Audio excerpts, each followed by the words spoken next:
Trusted gold buyers మీరు తాకట్టు పెట్టిన బంగారాన్ని విడిపించి ఈ రోజు ఉన్న మార్కెట్ ధరకు కొనబడను.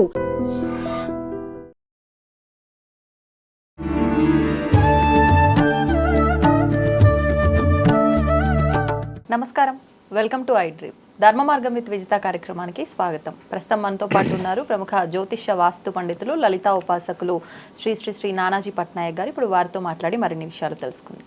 నమస్కారం అండి. శ్రీమాత్రే నమః. గురుగారు, కార్తీక మాసంలో మనం సోమవారాల్లో ప్రత్యేకంగా శివుణ్ణి ఆరాధిస్తాం. కానీ ముఖ్యంగా కార్తీక మాసంలో కార్తీక దామోదరుణ్ణి ఆరాధించాలి అని అంటుంటారు. కానీ ఎక్కువగా శైవ ఆరాధనే చేస్తూ ఉంటారు, శివుడికే పూజలు చేస్తారు. మరి ఎందుకని విష్ణుమూర్తిని ఆరాధించాలి అని చెప్తూ ఉంటారు? దాని వెనకాల రీజన్ ఏంటండి? కార్తీక దామోదరుణ్ణే పూజించాలి, శివుణ్ణి ఆరాధించకూడదని కాదు. ఇద్దరిని ఆరాధిస్తే మంచిది. శాస్త్రంలో చెప్పినటువంటి అంశాలు ఏమిటి అంటే, కార్తీక మాసం మొత్తము కూడా మనకి తులారాశిలో సూర్యుడు సంచరించే సమయం నుంచి కార్తీక మాసం కామన్గా అయితే అమావాస్య తర్వాత నుంచి చేస్తాం. కానీ తులారాశిలో ఎప్పుడైతే సూర్యుడు వచ్చేసాడో మనకి సంథింగ్ 17th 18th నుంచి వచ్చాడు. అక్కడి నుంచి ఏంటంటే మనం నదీ స్నానాలు, దానములు, పితృ సంబంధించిన కార్యములు, వ్రతాలు, నోములు, సకల దేవతా సంబంధించినవి చేసుకోవచ్చు కార్తీక మాసంలో. ఎందుకు ఇంత పవర్ఫుల్ అసలు కార్తీక మాసానికి? ఇక్కడ శివుడా విష్ణువా పూజ చేయడం అని కాకుండా, కృత్తికా నక్షత్రంలో చంద్రుడి యొక్క సంచారం పౌర్ణమి నాడు ఉంటుంది కాబట్టి కార్తీక మాసం. కృత్తికా నక్షత్రానికి ఉన్నటువంటి లక్షణం ఏమిటి అంటే, కృత్తికా నక్షత్రానికి అధిపతి ఎవరు అంటే అగ్ని. చెప్పాలంటే నక్షత్రాధిపతి ఏమో రవి, అగ్నిదేవుడు అవుతాడు. అగ్నికి ఉండేటువంటి లక్షణం దహింపజేసేటువంటి లక్షణం ఉంటుంది. దహింపచేసే లక్షణం ఉంటుంది కాబట్టి కార్తీక దీపములు వెలిగిస్తాం మనం.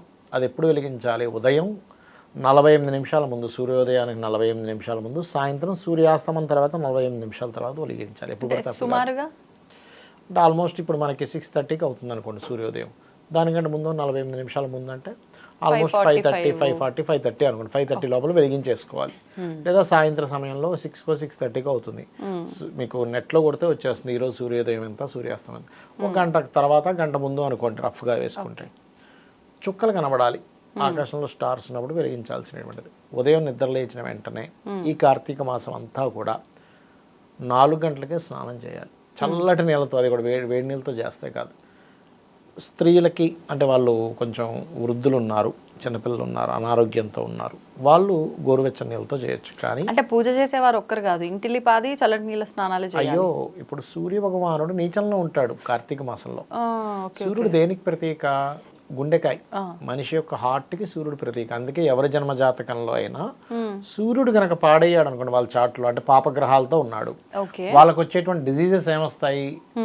ఇండైజెషన్ ఇష్యూస్, డైజెస్ట్ సరిగ్గా అవ్వదు, హార్ట్ రిలేటెడ్ ఇష్యూస్ ఉంటాయి వాళ్ళకి. ఎనీ చార్ట్ మీరు తీసుకోండి, సూర్యుడు పాడయ్యాడు, రిలేషన్స్లో తండ్రితో సరిగ్గా ఉండదు, ఆఫీస్కి వెళ్తే బాస్తో సరిగ్గా ఉండదు. ఎందుకంటే సూర్యుడు అధికారులకు కారకుడు, తండ్రికి కారకుడు, డైజెస్టివ్ పార్ట్కి కారకుడు, మెయిన్ హార్ట్కి కారకుడు. అంటే మెయిన్ ఏదో మెయిన్ వాటికి దెబ్బతీస్తుంది. అలాంటి సూర్య భగవానుడు నీచంలో ఉన్నప్పుడు మీరు చల్లనీళ్ళతో చేస్తే, చల్లనీళ్ళతో మనం స్నానం చేయడం జరిగేది ఏమిటి అంటే, ఒక జల్ అన్నట్టు ఒక పులకింతలాగా వస్తుంది. నర్వ్స్లో ఏవైతే క్లాట్స్ ఏర్పడుతుంటాయో అవి క్లియర్ అవుతాయి చల్లనీళ్ళతో చేసినప్పుడు. హార్ట్ ప్రాబ్లమ్స్ తక్కువగా వస్తాయంటారు. అంటే సూర్యుడు తక్కువగా ఉన్నాడు, అప్పుడు సూర్యుడు చాలా నీచ స్థానంలో ఉన్నప్పుడు మీరు చేస్తే ఆ నీచ స్థానంలో గోచారంలో ఉండేటువంటి ఎఫెక్ట్ మీ మీద పడకుండా ఉంటుంది. అది ప్రధానమైనటువంటి కారణం కార్తీక మాసంలో మనం. ఇంకొకటి, కార్తీక మాసంలో వేడి నీళ్ళతో స్నానం చేస్తే కళ్ళుతో స్నానం చేసిన సమానం అంటూ ఉంటారు, అది నిజమా అండి? అంత ఏం కాదు, కానీ మెయిన్గా ఏంటంటే ఇప్పుడు ఒకటే సైంటిఫిక్ రీజన్ అయితే అది. ఇక రెండవది ఏంటంటే,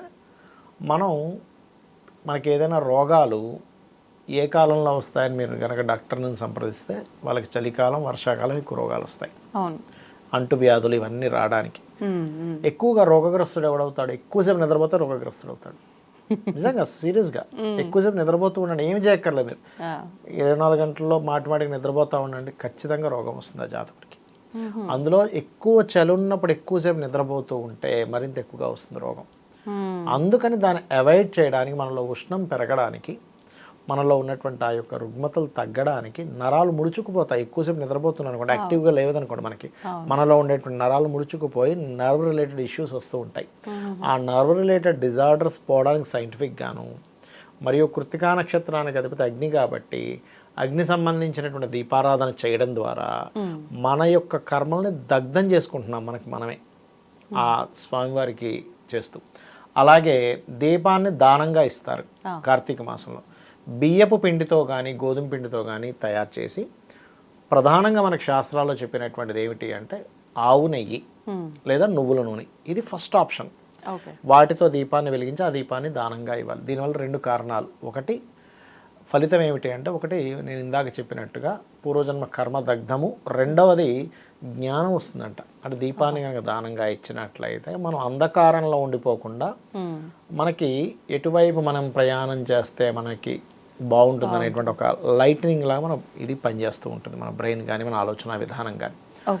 రెండవది కార్తీక మాసంలో ఖచ్చితంగా ఏదైనా ఒక తీర్థానికి వెళ్ళి స్నానం చేయాలని చెప్తుంది శాస్త్రం. మరొకటి కార్తీక మాసంలో కేవలం దేవతారాధనే కాకుండా పితృదేవత ఆరాధన చేయడం. కార్తీక మాసంలో వీలైతే మీకు గనక స్తోమత ఉంది అంటే ఏదైనా హోమాలు యజ్ఞాలు చేసుకోవడం అద్భుతమైన ఫలితాలు వస్తాయి కార్తీక మాసంలో చేసిన దానికి. అలాగే కార్తీక మాసంలో అసలు ఎందుకు చేయాలి ఈ క్షేత్ర దర్శనాలు కానివ్వండి అంటే, మనము ఎలాగైతే ఆచరిస్తుంటామో దేవతలు, సిద్ధులు, అప్సరులు, మహర్షులు వీళ్ళందరూ కూడా వచ్చి తీర్థాల్లో స్నానం చేసి వెళ్తూ ఉంటారు కార్తీక మాసంలో. అందుకని వాళ్ళ యొక్క ఎనర్జీస్, ఇప్పుడు సిద్ధులు కానీ వీళ్ళందరూ ఏంటంటే మనం పడుతున్న తపనికి వాళ్ళు జాలి పడతారు ఒక్కోసారి.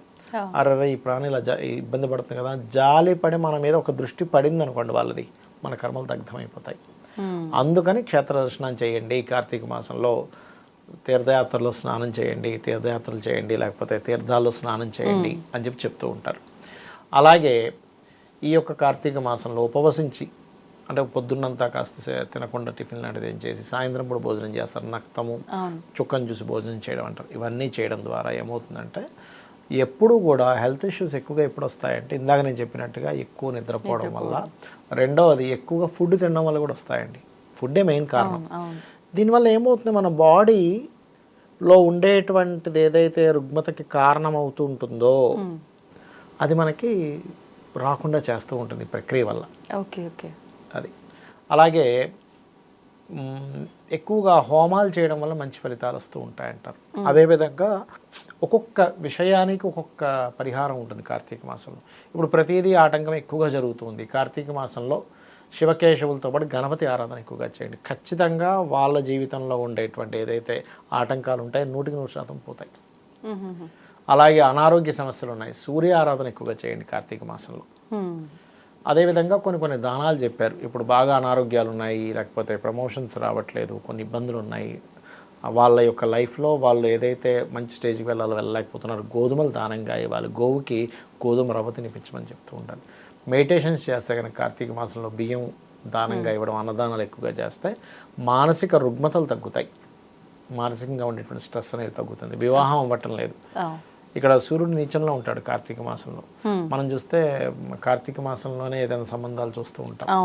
ఇక్కడ ఏంటంటే కార్తీక మాసంలో సూర్యుడు నీచంలో ఉన్నందుకు ఇప్పుడు ప్రత్యేకంగా రవి కుజుడితో కలిసి ఉన్నాడు సూర్యుడు ఇప్పుడు ఈ కార్తీక మాసంలో. కాబట్టి కొంచెం వివాహ సంబంధించినటువంటి విషయంలో ఎవరైనా కార్తీక మాసం మంచిదని వివాహం జోలికి వెళ్ళినప్పటికీ వాళ్ళ పర్సనల్ చార్ట్స్లో రవికుజుల యొక్క స్థితిగతులు ఎలా ఉన్నాయో కూడా చెక్ చేసుకోవాలి. ఎందుకంటే గోచారంలో ఉండేటువంటి గ్రహాల యొక్క స్థితి వాళ్ళ పర్సనల్ చార్ట్లో ఉండేటువంటి గ్రహాల స్థితి మ్యాచ్ అయితే దాని ఎఫెక్ట్ ఎక్కువగా ఉంటుంది వారికి. అది పాజిటివ్ కావచ్చు, నెగిటివ్ కావచ్చు. ఈ జాగ్రత్తలు తీసుకోవాలి. ఇక్కడ ఏంటంటే ఒక దీక్షలాగా 30 రోజులు తీసుకొని చేసేవాళ్ళు ఉంటారు. వీళ్ళ ఆహారపు అలవాట్ల నుంచి దగ్గర నుంచి దేవతా సంబంధించిన ఆరాధన దగ్గర నుంచి వాళ్ళ యొక్క మానసిక స్థితి, ముఖ్యంగా ఏంటంటే ఏదో దీపం పెట్టేసామా ఇంటికి వచ్చేసామా అంటే సరిపోదు. పక్కవాడి మీద మనం ఎప్పుడు కూడా ఏడవడం కానీ, గాసిప్స్ చెప్పడం కానీ, ఇంకోటేవో ఇట్లాంటివి చేయకూడదు. ముఖ్యంగా ఆధ్యాత్మికత అంటే గుడికి రావడం కాదు, నీ మనస్సుని కంప్లీట్గా నీ ఆలోచన విధానాన్ని సమాజానికి ఉపయోగపడేలా చేస్తున్నావు, నువ్వెలా జీవిస్తున్నావు అనేది ఆధ్యాత్మికంగా దేవతకి ప్రతిదీ కూడా దేవతకి సమర్పిస్తూ, అమ్మవారికి సమర్పిస్తూ లేదా అయ్యవారికి సమర్పిస్తూ నీ జీవితాన్ని ఎలా గడుపుతున్నావు అది ముఖ్యం. అదంతా చూసుకుంటే సరిపోతుంది. అంటే భక్తితో పూజలు చేసినప్పటికీ దుర్మార్గపు ఆలోచనలు ఉంటే అంత వృధా అన్నట్లు. అంటే దేవత రాదండి, మీరు పూజ చేస్తే రావడం కాదు, మీ యొక్క తత్వాన్ని బట్టి దేవత మన దగ్గరికి వస్తుంది. ధన్యవాదాలండి. శ్రీమాత్రే నమః.